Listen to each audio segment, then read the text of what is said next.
พี่น้อง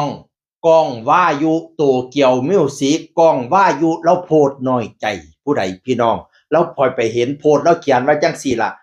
ไผมันสิอยากให้เจ้าของป่วยเงึดหลายบางที่ก็เกินไปว่าซั่นบางที่ก็เกินไปผู้ใดสิอยากให้เจ้าของป่วย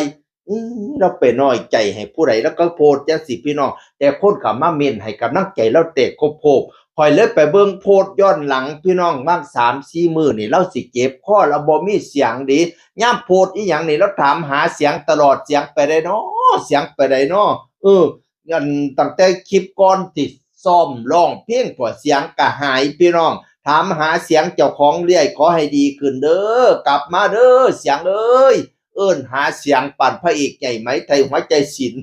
เสียงอยู่ใช้เสียง ก้องกระโพดหาเสียงอยู่บ่เศร้าเสียงแหบเสียงแห้งเบ้าไล่สดยามใดก็เสียงแหบเสียงแห้งบัดนี้ตอนไปแสดงเป่าไล่จังหวัดหนองคายลงเวทีมาแล้วก็มาโพดเว้าให้ฟังโอ้ยเกียบไปบ่รอดเกียบเสียงไปบ่รอดพะนะว่านั่นน่ะโอ้ยตะลิตนชาติให้ตื่นมื้อเช้าตื่นมื่นตาก็เลยไปหาหมออยู่ราชพฤกษ์พะนะว่าหมอว่าเป็นท่อนชิ้นอักเสบเป็นเส้นเสียงอักเสบ ให้งดใช้เสียง1 อาทิตย์พะนะว่านั่นน่ะโอ้ยเป็นนักร้องก็ลำบากแน่จักหน่อยล่ะเนาะงดใช้เสียงเขาก็เลยว่าสิลางานพะนะว่านั่นน่ะคุณหมอก็ให้ยามากินบ่อยากฉีดดอกเพราะว่าบางเดือนที่แล้วนี่ก็ฉีดบ่อยากฉีดดู๋ก็เลยกินยาเบิ่งก่อนพะนะว่าน่ะเราก็เลยได้พักงานพี่น้องเอ้ยส่งกำลังใจไปให้เพี้ยนๆโตเกียวมิวสิกเรื่อยไปแสดงทางใดแล้วก็ โพดลงไปสู่นะครับทุกคนจะรีบหายไปเสริมทัพนะครับประสันบาโพดการแสดงของโตเกียวมิวสิกพี่น้องอยู่บ้านก็ถามหาเสียงเจ้าของคือแม่นอยากไปเล่นน้ำมูน่ะเนาะอยากไปร้องเพลงน้ำมูก็โพดถามหาเสียงคือเป็นจังซี่เนาะก้องเอ้ยเสียงคือบ่ดีขึ้นเลยปะนะว่าโอ้ยมาตะลิโตนชาติแท้เป็นนักร้องก็ถามหาเสียงล่ะเนาะ เสียงบ่มีมันก็ดับทั้งหากินเท่านั้นแล้วได้แต่อยู่ห้องพักโพดคลิปต่างๆโพดอันคลิปตลกเพิ่นนั่นแหมเพจโน้นตุนเพิ่นนั่นแหมนั่งเบิ่งการแสดงเพจโน้นตุนแล้วก็โพดอยู่ผู้เดียวบอสกล้องผู้ใดเป็นหัวหน้าเพจโน้นตุนนี่บอสกล้องก็บ่นิ่งนอนใจตื่นขึ้นมาเช็กผลงานเพจโน้นตุนทุกคนทำดีที่สุดนอนหัวอยู่ผู้เดียวพะนะว่า เบิ่งเขาเจ้าเล่นเพชรโน้นตุนแล้วก็นอนหัวอยู่ผู้เดียวตะลุตนชาติให้บ่ได้ไปนำหมู่มื้อต่อมาล่ะแต่งตัวหล่อๆถ้าแป้งขาวปรวยอยู่แล้วก็เขียนโพสต์ว่าสู้เด้อบักหล้าของแม่พะนะว่าสู้เด้อบักหล้าของแม่แต่งตัวหล่อๆคือจังสิไปเล่นคอนเสิร์ตนี่ล่ะพี่น้องตกลงเราได้ไปบ่บัดเนี่ยบัดนี้โพสต์ล่าสุดแล้วก็โพสต์ว่าจังซี่ล่ะ ไผสิอยากให้เจ้าของป่วยเงือดหลายบางที่ก็เกินไปพะนะว่าโอ้ยเป็นกำลังใจให้กันเด้อพี่น้องอย่าด่ากันยามเจ็บยามป่วยนี่ต้องการกำลังใจเดะตอนอ่อนไหวนี่กำลังใจสำคัญที่สุดเพิ่นก็ยังว่าน่ะเดะ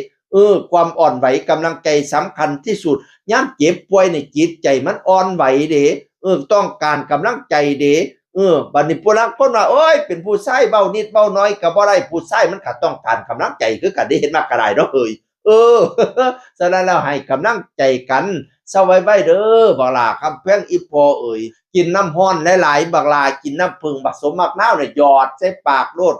เอาเกียร์ใส่จักหน่อยหยอดใส่ปากโลดให้มันเซาไว้ๆให้เส้นเสียงเซาไว้ๆให้ช่วงให้เศร้าซะเด้อบักหล่าเอ้ยให้แจ้วแจ้งปานดาวให้เจ้าขาวปานฝ่ายความเจ็บอย่าสุได้ความไข้อย่าสุมีปัดไปซะเด้อตัวมันฝังในหูคอตัวมันงอในหูลิ้นตัวลอยกินสิ้นตอนปัดไปซะเด้อมาซะเด้อขวัญปากให้มาอยู่ปากซอยออกขวัญคอให้มาอยู่คอซอยเว้าขวัญเจ็ดเก้าให้มาใส่กระจุมเงินกระจุมค่ำมาสะท้อนเสียงเอ้ยมาจับหัวผ้าเว้ามาจับเก้าผ้าจ่าได้เปียง แนวบ่ดีให้ปัดไปซะข้ออันใดบ่ดีไว้เดือนที่แล้วนี่ก็ป่วยเขาบ่ได้ปัดออกให้กล้องค่อยๆปัดออกให้กล้องก่อนปัดไปซะเด้อเคาะลมแต่ปีกายเคาะไตแต่ปีก่อนเคาะลมโตซ้ำควายเคาะไตโตซ้ำช้างให้ไก่ข้างดอกหางคิงปัดไปซะเด้อโตดอกฮูกมาปลูกเอาขวัญโตตะวันมาปั่นเอาสิ้น ปั ปัดไปเสดอพาลุล่าหูเข่าผาเสาแสกอังคันเบกขวางกลางปัดไปเสดอเคาะผมเปียลงเป็นหญ้าเคาะเสียเคาะผ่าเปียลงเป็นดินปัดไปเสดอ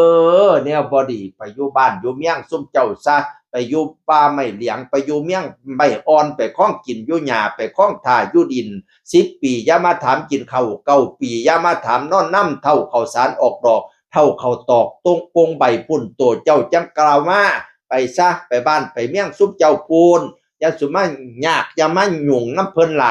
ให้เพิ่นได้ทำมาหากินเข้าใจบ่ให้สวงให้เศร้าเสดอกล้องว่าอยู่เป็นกำลังกำลังใจให้จากเสียงอื่นคนเก่ามาเว้าสู่ฟังสวัสดีครับสวัสดีครั